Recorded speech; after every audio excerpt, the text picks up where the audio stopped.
back to another Artifact Corner. Today we will be looking at a lovely child's gown. This gown is made from white wool and is both machine stitched and hand stitched. It is also beautifully hand embroidered. The fact that there is machine stitching means that it's likely from the late Victorian period. Based on the size of the gown, this belonged to a toddler and not an infant. Let's learn a bit more about the history of young children's clothing. The first clothing children wore when they were infants was a long linen shirt or slip and a cloth diaper. For thousands of years, infants were swaddled. Swaddling is the practice of wrapping infants in blankets or similar cloths so that the movement of the limbs is tightly restricted.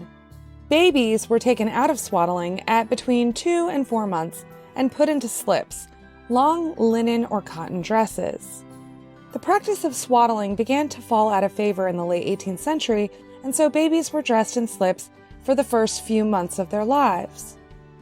As the children began to crawl and subsequently walk, their outfits reflected their need for mobility. The slips or gowns were shortened to ankle length, allowing them more freedom of movement. Both male and female children were dressed identically throughout their early years, so all young children wore slips or gowns. This was very practical, because changing a diaper was far easier when all you had to do was lift up a gown. Gowns or slips were also easier to sew, and since most clothing was handmade, it was the most efficient. The most common color for babies and young children's clothing was white. This was due to it being the easiest to wash and bleach, removing most of the stains that were inevitably going to be all over the garments. The practice of little boys leaving off gowns or dresses was the practice known as breeching. This was when boys would start wearing trousers or pants, and typically happened between the ages of 3 to 4 years old, or around the time the child was no longer in diapers. After World War I, this practice started to change, and the breeching process started to get earlier and earlier. By the 1920s, clothing for children started to tend more towards colors and less stark whites. One-piece garments like rompers became all the rage in the 1920s as well. For girls, dresses remained the fashion, but were shortened to allow more freedom of movement. Now, dresses or gowns went to just below the knee rather than to the ankle and would be worn with long socks to keep their legs warm.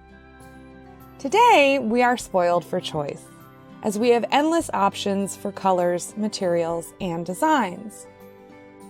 The children's clothing industry is projected to make $279 billion worldwide in 2024.